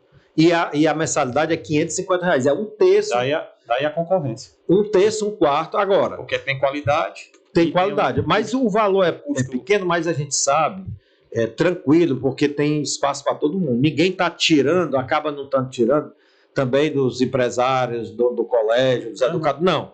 É porque a gente tem Juazeiro, tem Sobral, tem Maracanaú, tem 3 em Fortaleza. Então, assim, hoje nós temos, vamos chegar agora, no início, agora em janeiro, a 6 mil alunos do Fundamental 1, Fundamental 2 e Ensino Médio. Então, assim, 6 mil alunos no estado, assim, uma parte em Juazeiro, outra parte em Sobral, Maracanaú aqui, então tem espaço para todo mundo, ninguém está tirando e a gente está dando a nossa contribuição com qualidade. E também ninguém está chiando, não. Mas é muito barato, é subsidiado. A gente tem uma parte gratuita e outra parte a gente subsidia mesmo, que é quase gratuito. Mas é porque a gente precisa o quê? Reinvestir, comprar, né? Senão a conta não irá fechar, porque é dos empresários mesmo. E aí o que é que nós damos também? Aí o SESI, nós temos clínicas médicas, né, para os trabalhadores também, que são gratuitos, e também a promoção da saúde, que esse aí é para a população, mas também paga, mas é quase subsidiado, o que é natação, hidroginástica, academia. Que tem os polos, né? Exatamente, a gente tem Parangaba, tem na Barra do Ceará, tem Sobral, Juazeiro, é onde a gente tem. Então, assim, e também é uma mensalidade também bem baixa, né? Bem diferente dos outros. Então, assim, é bem movimentado. A gente tem um museu também da indústria, que fica ali em frente ao passeio público. É um museu que fez agora 10 anos. Tu sente, Paulo, que as indústrias conhecem tudo isso? Bom, eu confesso que quando eu entrei em 2014, aí comecei a ver, as indústrias praticamente enxergavam o SESI e o SENAI, principalmente o SENAI, como uma instituição da aprendizagem industrial, né? Não tinha essa real noção que a gente é provedor de inovação, que a gente pode ser provedor de novas tecnologias, de aumento de produtividade, qualidade de vida. Não tinha essa real. Aí, agora, a gente já sente que tem ele já começa a conhecer mais. Mas, mesmo assim, a gente tem esse sentimento que não são todos os industriais que conhecem todo o portfólio, tudo que a gente faz, não. Isso aí eu tenho certeza, não são todos. Mas já aumentou, já melhorou. Paulo, você fala assim, tem uma equipe muito grande por trás do SESI e do SENAI. Vocês estudam um reflexo disso tudo que tu acabou de falar para a economia, por exemplo? Sim, a gente tem o Observatório da Indústria, ele trata muito essa pegada da economia, do IDH, do coeficiente de Gini, do analfabetismo, seja o analfabetismo funcional, que ainda é alto no nosso estado e no nosso país, do analfabeto mesmo. Então, eles começam, exemplo, quando tem um gestor, ele não é só para a indústria, ele é um gestor, tipo o prefeito de Caucaia. Certo. Ele quer ir lá, ele quer olhar o que é que já tem consolidado dos órgãos já CAGED, por aí vai, e outros órgãos, são mais de 15 órgãos, eles consolidam, faz ali, mas ele também customiza. Por exemplo, chega o gestor lá e diz assim, ele vê todos aqueles números do seu município e do país e do estado, todos. Certo. E aí ele diz, não, mas eu quero trabalhar um pouco mais isso. Aí ele sabe qual é o índice de alfabetismo daquele município dele, quantos estão trabalhando, quantos estão fora, quantos estão na iniciativa privada, quais as indústrias que tem lá, tem tudo, é uma radiografia. Então, o observatório ele consegue customizar um estudo para você, consegue um trabalho, um programa, se quiser desenvolver. Então, isso é um serviço. É um serviço que... Então, eu de uma iniciativa, eu de uma empresa que não seja da indústria, né, eu posso ir ao observatório e contratar esse serviço? Aí você vai, gratuitamente, você enxerga um básico que é aquele que já está consolidado, que é um serviço que a gente presta, doutor Ricardo, à sociedade, certo. Mas na hora que você quiser um programa, quiser fazer um contrato, aí o que é que eu quero dizer? Por exemplo, na hora que você vê aqui, às vezes você não tem uma equipe de nível para que, ou pode até ter, mas vai ter que desviar porque ele já está fazendo outra coisa. Então diz assim, observatório, FIEC, você tem condições de me ajudar, eu preciso melhorar o IDH do meu estado, do meu município. Eu preciso aumentar isso aqui. Aí sim o observatório, com a equipe dele, e aí tem a nossa equipe do SESI Senai, pode montar um programa para aquele município, ou para aquela indústria. Mas você está se referindo à questão digamos assim, da administração pública ir lá, mas eu estou perguntando do empresário. Também, por exemplo. De um segmento que tem interesse em números. Total. Comércio exterior, eles têm uma visão, não é nem uma visão, eles têm dados oficiais de importação, de exportação, de insumos, quanto valores, ligado também ao Centro Internacional de Negócios. Então, assim, é muito rico, são muitas informações, muitos dados oficiais que eles que são expostos, mas o dado por si só, ele acaba ficando estático. Você tem que tratar, como virar isso num programa que dê um resultado lá na frente, seja para um gestor municipal ou para a indústria. Então, é provado lá, dentro do Esmaltec, Dias Branco, são várias, aquela da Robson Crusoe, que é do atum, são tantas indústrias que já contrataram o Observatório da Indústria e que já é provado, que eles mesmos falam, do ganho de produtividade e de ganho mesmo real na veia daquela indústria, porque usou a informação correta e como tratar aquela informação, como saber tratar a informação. Isso para qualquer indústria ou município do estado do Ceará? Qualquer indústria, qualquer município do estado do Ceará está lá aberto para conhecer. Obviamente tem que marcar, porque é um espaço, e aí existe uma agenda, né? Então, aí depois existe sim um contrato, porque a pessoa às vezes pega as informações, pode levar, se tiver uma equipe boa, ótimo. Sim. Se não, às vezes, eu tenho dados, eu quero melhorar. Né? Mas são muitos dados. E aí de tudo que você pode imaginar. Então, seja todos aqueles dados econômicos, todos os dados educacionais, comércio exterior, industriais, educacionais, ou seja, tudo que reflete na economia propriamente dita está lá. Aproveitando o gancho da economia, Lorena, eu queria explorar um pouco a experiência, né, e o conhecimento, principalmente, Paulo, de como você enxerga a nossa economia. Nossa, que eu digo especificamente do estado de Ceará. Como é que está a tua visão hoje em relação à nossa economia? Como é que está a tua visão hoje em relação à economia do país? E até também a economia no mundo afora aí, por favor. Bom, é engraçado, a gente vive o avanço tecnológico, tudo que a gente está vivendo no nosso país em relação a, antigamente, eu digo isso assim, quando eu estava, por exemplo, no Porto lá, 2007, e agora estamos em 2024, são situações distintas, né? Mas eu sempre enxergo a economia, ela é global, hoje está global, né? A gente fica às vezes assim se impacientando com o que acontece na China, por exemplo, né? Se eu conversar com aqueles mais antigos, né, que não tinha toda essa inserção, né, dos chineses, ali era uma situação diferente. Hoje me preocupa, sim, primeiro, né, já livros que a gente vê, que a gente lê, palestras que a gente ouve, situações presenciais dos industriais, ou seja, não só dos industriais, mas do setor produtivo.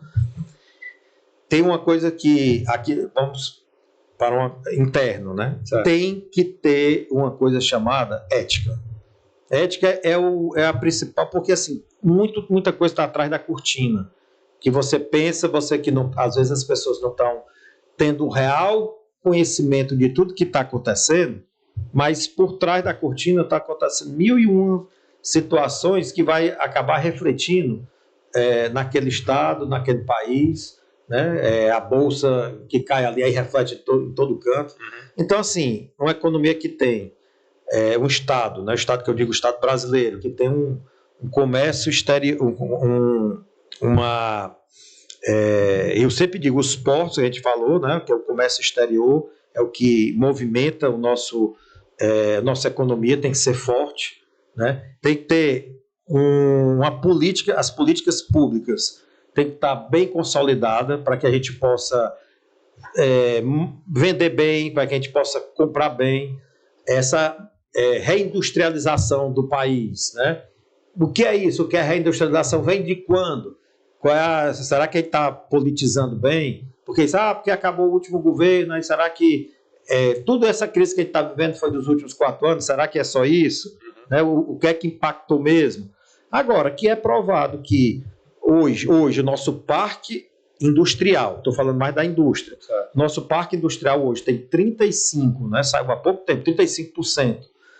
Ele é obsoleto ou ele é arcaico, isso está provado. Ele vem perdendo espaço no PIB brasileiro. Vem perdendo espaço, vem perdendo, então assim, é como investir, então o que é que está sobrando no país para investimento?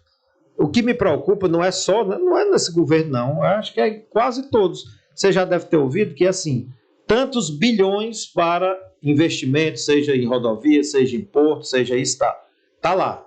Mas quando você termina, desde aquele que você viu até quando vai terminar, não foi executado nem a metade.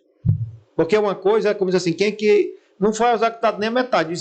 Então, assim, é uma inquietude que a gente fica, porque se está ali, se for anunciado naquele governo X, tantos bilhões para investimento, e na hora que você vai entrar no portal da transparência, ou então vai nos órgãos mesmo de controle, e vai ver, eles não foram executados nem 50%. Eu estou falando nem 50%, assim, às vezes só foi executado 30%, às vezes foi executado 20%, às vezes 40%. Isso é um quadro péssimo, né? Porque os números que são lançados já são números pequenos, frente à nossa atual circunstância econômica.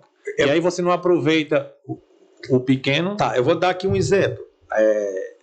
A Alemanha, eu tive na Alemanha esse ano passado, na Alemanha, no Japão, na Dinamarca e nos Estados Unidos. Estive nesses aí. Qual é o berço quando se fala em indústria 4.0? É a Alemanha. Quando se fala em Lean Manufacturing, Estados Unidos. Quando se fala em robotização, robô ali, Japão. Aí a gente vê essa questão do investimento, vamos lá, inovação. O que é que você pode fazer para inovação, novas tecnologias? E principalmente não se faz inovação sem educação. É investir em educação.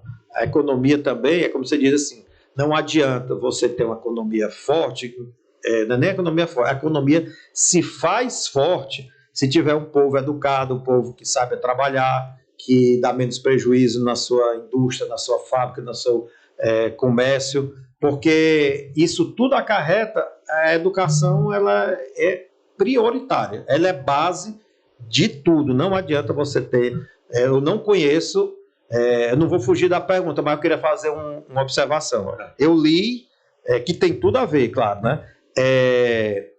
A reindustrialização da Alemanha e do Japão, obviamente eu não sei alemão nem japonês, né? Estava traduzido.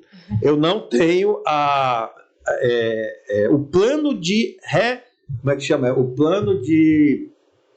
Já eu lembro, é o plano de reconstrução desses dois países que foram esfacelados pela guerra. Estou falando logo depois da Segunda Guerra Mundial. Certo. Moralmente e fisicamente ali, né, da parte de infraestrutura, foram devastados, destruídos. Sem dúvida. E por que até há pouco tempo, né, claro, a Alemanha passando uma crisezinha e tal, mas vamos lá, por que eles deram um salto em tão pouco tempo?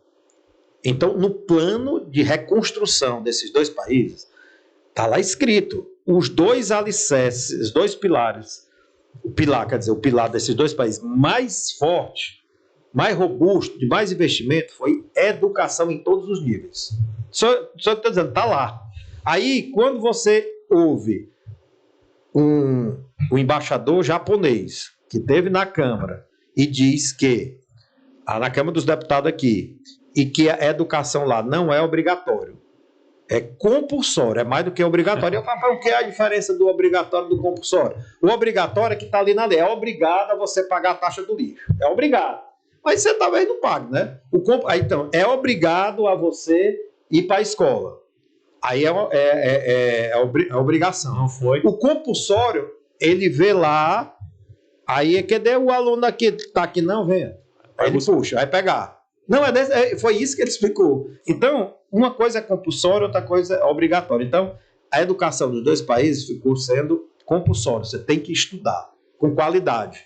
Então, viraram a potência. Aí eu vou à sua pergunta do investimento. A Alemanha, em 2000, o dado que eu tenho é 2000 e... nós estamos em 2024, 2021. Certo. Investimento em inovação, lá como se fosse o nosso Ministério da Ciência e Tecnologia, porque lá Ministério da Ciência, Tecnologia, Inovação e Educação. Olha aí, Ministério da Ciência, Tecnologia, Educação e Economia. Então, o Ministério da Economia, quer dizer, esses dois ministérios estão no Ministério da Economia. Certo. Né? Claro, tem que ser... Então você vê a importância que ele está dando, né? Ali. Aí o que é que acontece? Foram 150 bilhões de euros, vou repetir, 150 bilhões de euros na Alemanha para inovação e novas tecnologias ali, 150 bilhões. O Brasil, na mesma época, 1,5 bilhão, proporcionando de euro, daria 6 bilhões de reais. E o outro, 150 bilhões de euros. É um negócio, e o país desse tamanho... E o Brasil ainda não atinge o e-mail. Não, foi o que atingiu, que eu disse. Anunciaram tanto, mas foi o que atingiu. Entendi. Isso foi um dado que a CNI publicou, a CNI, a Confederação Nacional da Indústria. Teria um valor a mais, mas não atingiu. No Brasil. Não, teria um valor bem a mais. Anunciaram 18.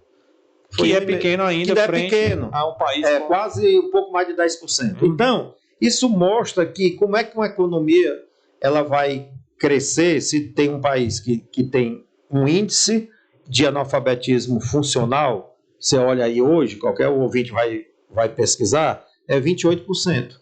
28% do Estado brasileiro, daquela população de 15 a 64 anos, que é aquela faixa que é para estar no mercado de trabalho, eles estão fora. Eles estão fora. 28%. É aquele que sabe ler e escrever, mas não sabe nem para que você escrever, e não estão no mercado de trabalho por falta de conhecimento, de novos conhecimentos. Então isso é grave. Como é que uma economia cresce? Sabe o que é que acontece? São os programas sociais, Bolsa Família, Vale Gás, Vale não sei o quê, como se o povo não valesse nada. Então fica aqueles programas sociais, que já vem desde a época do Fernando Henrique, por ali, mas que acabou sendo necessário, porque senão ia ter uma explosão de pobre, aí ia ter alguma coisa. Lembra daquelas questões que aparecia muito na imprensa, os saques no interior das prefeituras, gente comendo calango, não sei o que ali? Então, dali, me lembro muito bem, foi que começaram essas políticas mais fortes do assistencialismo, do Bolsa Família, da prefeitura ter que pagar até aquelas coisas por fora que a gente sabe que acontece, fora os programas oficiais, ainda tem aqueles outros, porque senão... Então, assim, é um povo sem educação, porque é muito humilhante você ficar recebendo esmola. Tá entendendo? A pessoa quer produzir, a pessoa quer ter sua oportunidade de pagar seu carro, sua bicicleta, sua viagem, alguma coisa. Então, a questão do pedinte incomoda qualquer um, seja incomoda porque fica com pena, com aquilo ali, ou incomoda porque, rapaz, o que é que eu posso fazer? Ou então está com medo porque vai ameaçar. Então, tem todo um contexto que, para mim, toda a parte econômica, quando se fala em economia, tem que se falar em gente, tem que se falar em pessoas, tem que se falar em ética, tem que se falar em educação. Não vou aqui, nesse momento, nem me atrever, que eu não sou economista, de ficar até falando na questão, assim, de hoje, do momento do dólar, do ajuste fiscal ali, que a gente paga muito juros, assim, isso aí são momentos. Mas não existe país que tenha uma economia forte se não investir no homem e nas pessoas. Veja bem, a Alemanha está passando uma pequena crise hoje, né? Aumentou aí o nível de 2 para 4% de analfabeto funcional. O que é que está acontecendo? São China, né? Aí sim, mas sabe quando é que eles vão sair? Rápido. Eles acabam saindo rápido.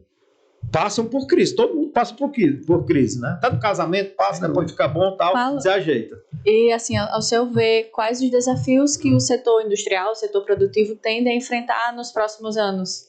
Pois é, a gente, o presidente Ricardo Cavalcante está numa posição hoje espetacular no nosso país. Ele é presidente da federação, presidente da Associação Nordeste Forte, das federações, né, do Nordeste, vice-presidente da CNI, vice-presidente executivo, está naquele conselhão grande do governo federal, e sempre estimulando a gente a pensar no que é que o setor produtivo, aí na nossa visão, que é o que ele está trabalhando forte, é quando você tem um setor produtivo aliado e alinhado com o governo e com a academia. Então, você começa assim, porque é uma pergunta muito abrangente, muito longa, mas eu vou assim, traduzir rapidamente no que nós estamos trabalhando. A academia, por exemplo, na hora que você estuda e vai para uma pesquisa aplicada, em comum acordo com o setor produtivo e com o governo, porque tem investimento de FINEP, tem investimento do CNPq, tem investimento da CAPES, etc. Então, quando você une o que o Eduardo direciona e aplica, isso é o modelo mais tradicional e que mais funciona no mundo. É o que a Alemanha fez, é o que a Coreia fez, é o que o Chile está fazendo, e dá certo. O que é? Aqui estamos nós três. Eu sou o governo, o Eduardo é setor produtivo e a Lorena é a academia. Então, quando se tem... isso é um modelo que na Alemanha foi conduzido pelo o Ministério da Economia, e dizendo o seguinte, a gente só vai financiar uma pesquisa, o governo só vai financiar uma pesquisa que está lá na academia se o Eduardo achar que realmente vai contribuir para a sociedade, para a indústria e tal. Porque aqui no Brasil existe um dado, eu não me lembro mais ou menos, mas é mais ou menos 60% a 70%. Isso eu tive uma conversa com o reitor atual, o Custódio, que está lá na prateleira, pesquisa, que foi bancado pelo governo, não está servindo, não serve para nada, está lá porque um pesquisador quis pesquisar um negócio lá sem combinar e depois deixou lá. Desperdício do dinheiro.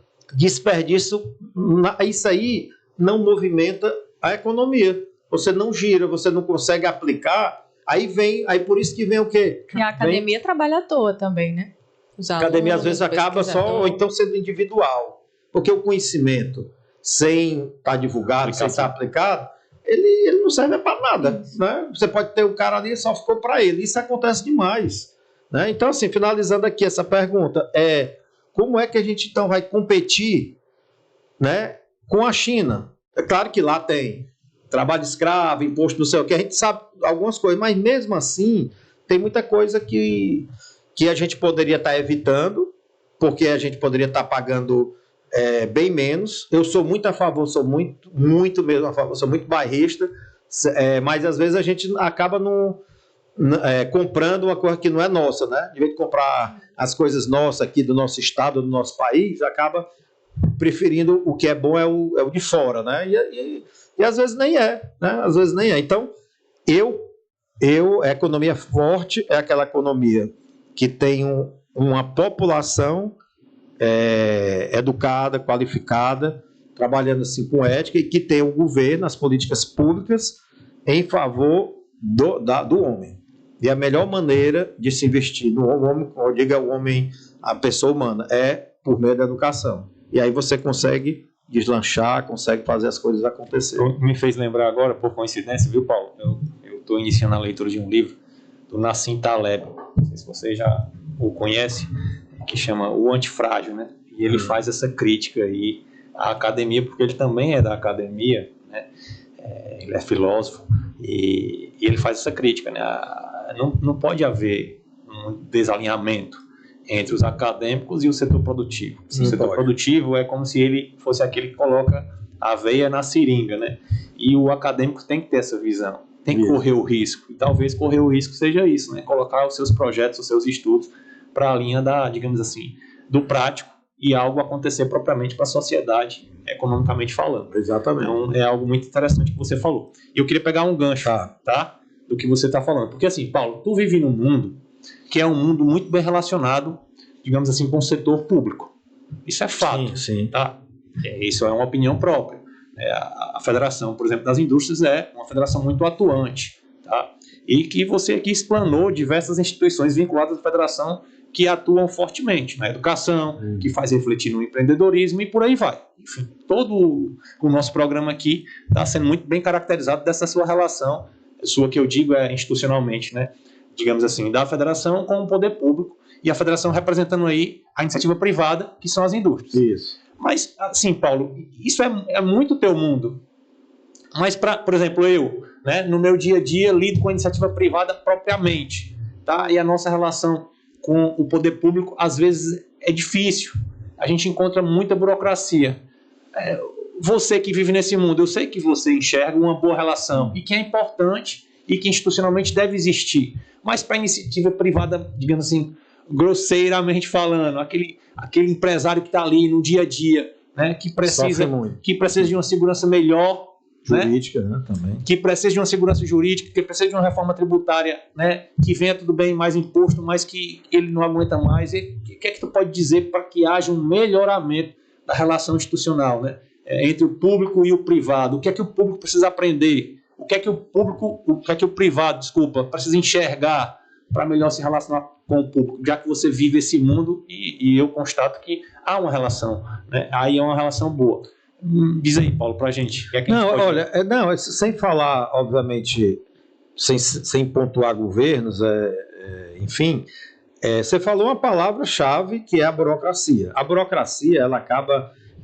a gente vive num mundo tão complicado, volta a falar aquela palavra ética, que às vezes foi uma conversa que eu tive, eu posso dizer porque é uma coisa boa, não é ruim, já que eu tive na época da Companhia Docas fazendo o terminal de passageiros, né? E teve um swell é uma onda forte, é um vento forte que derrubou, lá estava na época fazendo terminal, e esse ventão que deu, e onda e tal, derrubou toda uma infraestrutura que estava fazendo balsa, a balsa foi parar lá no Pirambu, derrubou toda a infraestrutura, era concreto, era tudo, inclusive caiu toda a pilar que estava sendo construído e tudo que realmente estava, e foi uma catástrofe. E aí, obviamente, a empresa chega e diz, eu vou pedir um aditivo, né? Porque foi um prejuízo e tal, e tal, e tal.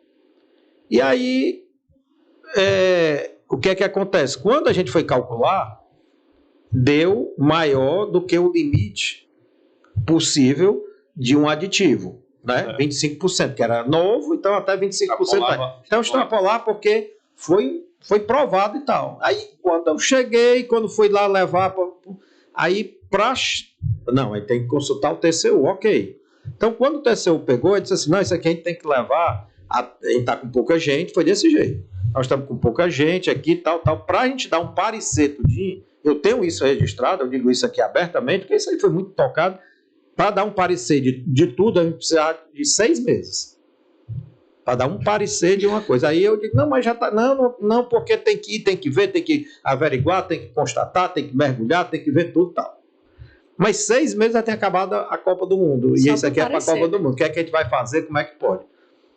Aí veio, na época, o ministro do TCU, do PAC Copa, ele era o relator do PAC Copa, espetacular, pessoa capacitada, o Valmir Campelo, você já deve ter ouvido falar, sim, cearense, ministro do TCU. Sim. E ele teve lá na Companhia Docas, reuniu os técnicos do TCU, os técnicos da Companhia Docas, os técnicos da empresa, e disse, olha, nós vamos fazer aqui uma operação de guerra para constatar, para ver o real problema e quanto foi o prejuízo, o que é que estava feito, o que é que não estava, tal. Isso demorou 25 dias. E foi um pacto entre todos, aberto, para dizer, esse aqui é o real, e foi o que bateu. E encontraram a saída jurídica. E encontramos. E aí a coisa voltou a andar, normal, porque foi... Aí o que eu quero dizer assim, às vezes, o que é que acontece? Infelizmente, o excesso de burocracia ela acaba favorecendo a corrupção. Porque você vai pedir a um, aí vai pedir a outro, rapaz, não sei o quê, acaba favorecendo, por quê? Porque todo mundo desconfiando de todo mundo. Né? Acaba tendo todo esse processo. Então, o que eu acho que deveria ser em qualquer governo, para facilitar o que o industrial que eu digo assim, o empresário, seja de que ramo for, com o poder público. Hoje tem mecanismo de portal da transparência, tem tudo, mas você quer agilidade. Então, muita coisa avançou. Eu, particularmente, faria não era criar uma coisa nova. Tenho certeza que o tamanho do Estado é tão grande que aproveitava grandes profissionais que tem e criava uma unidade que, quando o empresário, qualquer que ramo for, segmento for, chegasse lá, tanto para abrir uma empresa, ou para fechar, ou para se relacionar com algum órgão da própria empresa, da própria estrutura, ter condição de ter uma rapidez e uma assessoria melhor de ser atendido. Mas isso é uma cultura que não é desse governo nem do país, isso é uma cultura muito, muito arcaica, muito ruim. A aproximação, é isso? É uma aproximação, mas com eficiência, não é só chegar, porque também só para alguém receber e não ser resolutivo, publicidade. Ou então não ser resolutivo, não adianta. Então, concordo com você, vem um empresário, eu estou lá, vem um empresário querendo investir aqui, né? Tem um que está vindo aí, se Deus quiser vem, eu não vou citar o nome agora dessa grande empresa, que ela é multinacional, mas está em São Paulo, e deve vir para cá. E foi perfeita a sua colocação, é como ele disse, gente, a burocracia nesse país, né, não é do nosso estado, mas é tão grande que eu acho que eu vou acabar desistindo. Porque falta, às vezes, isso, um trato melhor, mas isso é como eu digo, infelizmente é cultural. Então, resumindo, eu criaria, não para inchar, aproveitando o que tem, não sei se o nome é uma secretaria, uma célula, enfim, que ali fosse um local onde o empresário, que você falou, né, do empresário, pudesse ter mais eficiência. Hoje nós temos tecnologia para isso. Através até mesmo das suas, digamos assim, instituições representativas. Isso, né? Hoje nós temos tecnologia para isso. Nós temos, quando eu digo tecnologia, TI aí tem tudo para você faz tudo mais rápido. Eu tiro ontem, né? Eu estava lá na FIEC, fui para fazer um pagamento, né? Aí eu disse, não, tem que pagar primeiro esse, assim que era da minha conta para um outro banco. Fiz o pagamento, quando eu fizesse esse, eu poderia entrar para o outro, né? Mas era de um banco para o outro. Aí, em menos de 2 horas, já estava, o outro banco já tinha olhado, já tinha visto, já tinha liberado, e que antes precisava de quanto tempo para isso? Mas, Paulo, também então, é uma velocidade, é uma burocracia que não existe. Então, nós temos tecnologia hoje de cruzar, de ser rápido. Lá no observatório se cruza 3 bilhões trilhões, quer dizer, trilhões de dados. Nós temos tecnologia para isso, nós temos para resolver. Não sei por que não se resolve. Dá para cruzar, dá para melhorar, dá para ter. E realmente a burocracia ela atrapalha muito. Mas eu acho que também você falou uma palavra, confiança, que é muito importante para a relação, né, entre o público e o privado. Assim, Paulo, o que eu sinto na minha experiência do dia a dia, o empresário, ele quer, vou falar numa linguagem assim bastante coloquial e objetiva, ele quer ganhar o dinheiro. Ele quer fazer a empresa dele desenvolver, mas não é o ganhar o dinheiro para colocar no bolso. Porque a lucratividade, as pessoas confundem, na minha opinião, e eu vejo isso na prática. Os empresários, eles querem fazer dinheiro, eles querem dar lucro através de suas empresas, para grande parte daquele lucro ser reinvestido. E isso reflete na sociedade. Então, na minha visão, muitas vezes ele tem a desconfiança de ir para o público, porque o público é burocrático. E o público tem a desconfiança da iniciativa privada, porque só pensa que a iniciativa privada quer só lucrar por lucrar. E aí eu acho que falta a questão da relação da confiança. Seu pai foi um político, né? Muitas vezes se fala mal dos políticos, né? Mas tudo bem, se fala mal dos políticos, mas se busca os políticos para uma aproximação e vice-versa. Então, eu acho que as entidades que representam os empresários, eles precisam fazer esse movimento. É isso. Escolher bem, né, os seus representantes. E fazer esses movimentos de quem estiver lá representando poder dar continuidade para o país poder desenvolver. É assim que eu vejo. Agora, não é fácil. Não é algo fácil de se colocar em prática, mas você aí colocou muito bem. Diminuir a burocracia, né, e estabelecer uma relação de confiança mais próxima. E existe mecanismo para isso. A gente sabe que existe. Paulo, cara, assim, é muito bom conversar com você. Você é didático, a gente aprende muito. Espero que a gente tenha trazido muitos insights. E, infelizmente, a gente precisa dar início aqui à finalização do nosso programa. E eu queria, Lorena, explorar um pouco mais o Paulo aqui, a presença dele, no aspecto pessoal. Né, Lorena? O que a gente poderia entender mais da pessoa Paulo André aí, como ele vê algumas questões aí de cunho pessoal. Vou começar aqui então. Fica à vontade. Paulo, o que é sucesso para você, de forma pessoal? O que é sucesso? O que é sucesso? Dormir em paz. Então, dormir em paz, tranquilo, eu tô no sucesso. Ótimo. Paulo, você falou no início dos seus pais, falou da tua origem, falou, enfim, dos teus filhos, da tua atual esposa. E assim, a gente queria te ouvir como pessoa também. O que representa isso aí para ti?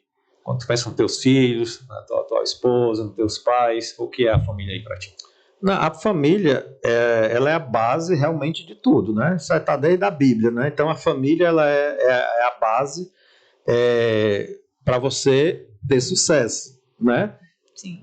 Voltando aqui um pouquinho à sua pergunta. Então, família para mim é base, é amor, é aconchego, é como eu digo, a gente acaba tendo na base familiar acaba tendo a solução, obviamente, dos problemas. Você reflete muitas coisas que você talvez faria, né, mas a família é a base. Então eu digo assim, a família é a base, a família é amor, a família é aconchego. Paulo, fala pra gente assim um livro ou um autor que te marcou durante a tua vida pessoal ou profissional, enfim. Assim, eu vou falar do último que eu acabei de ler, que é um livro do meu pai, que eu vou deixar depois com você. Legal. Mas é porque eu acho assim tão interessante que meu pai terminou também, ele é engenheiro civil, mas terminou engenharia biomédica, né? É bom já deixar a indicação aí também, né? Já deixa a indicação. Pois ele não está assim à venda, ele lançou agora, mas eu vou deixar aqui com vocês aí uns 10 exemplares aqui, e aí vocês, que é da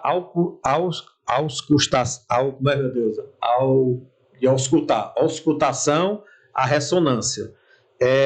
O nome do livro é O Avanço Tecnológico da Medicina, porque ele é engenheiro biomédico. Certo. Então ele trabalhou muito em hospitais, ele deu manutenção em hospitais que ele fez lá na COP, no Rio, Engenharia Biomédica também. E esse livro, ele traduz uma evolução tecnológica, né?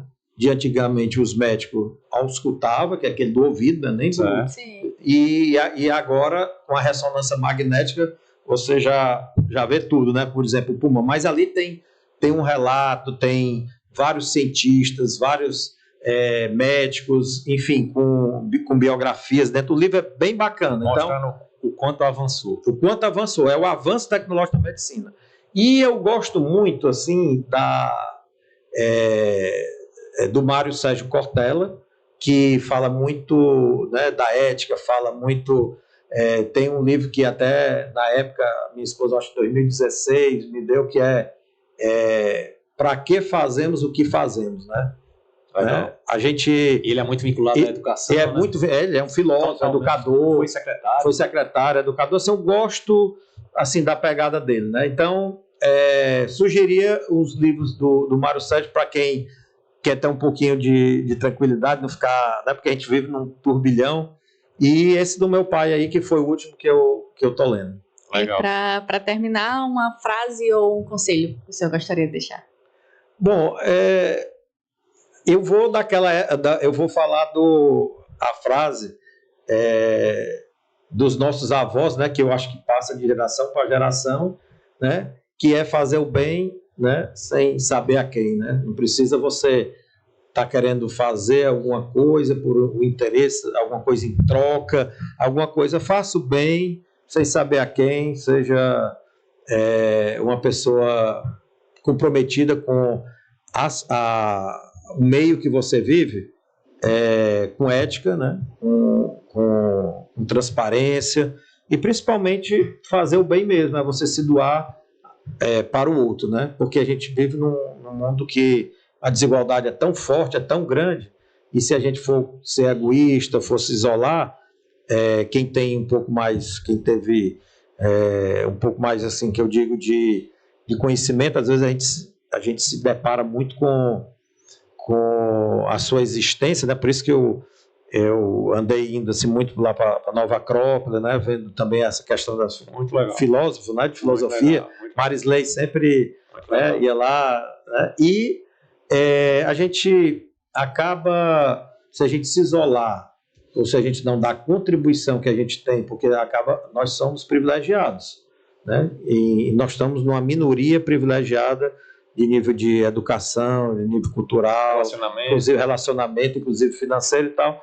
E o que é que a gente pode fazer para ajudar as pessoas, para contribuir com que as pessoas possam melhorar a sua condição de vida? Então, fazendo bem. Então, está até na Bíblia, né? Então, esse é um conselho que eu posso dar. Legal. Para encerrar de verdade, Lorena. Paulo, o que é que a gente deixou de te perguntar? O que é algo que a gente queria... Aliás, que você queria que a gente tivesse te perguntado e a gente não fez, e você quisesse, né, ter dado essa resposta aí? Não, eu queria, nesse momento, você fez um relato aí, né, eu fiz um relato, né, da minha história, era agradecer. Só queria agradecer atualmente ao presidente Ricardo Cavalcante, que confiou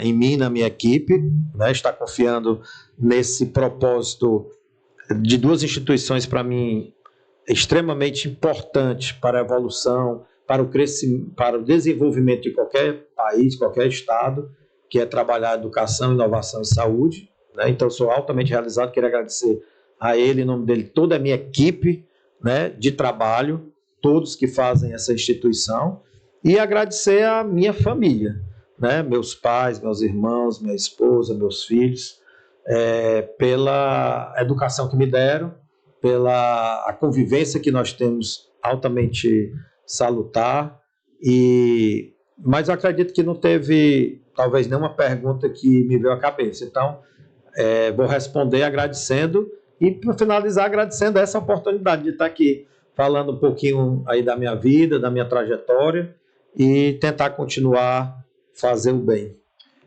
Paulo, muito obrigado. De verdade. Viu? Foi um prazer. Legal. Prazer, viu? Muito bom. Obrigado. Muito conhecimento.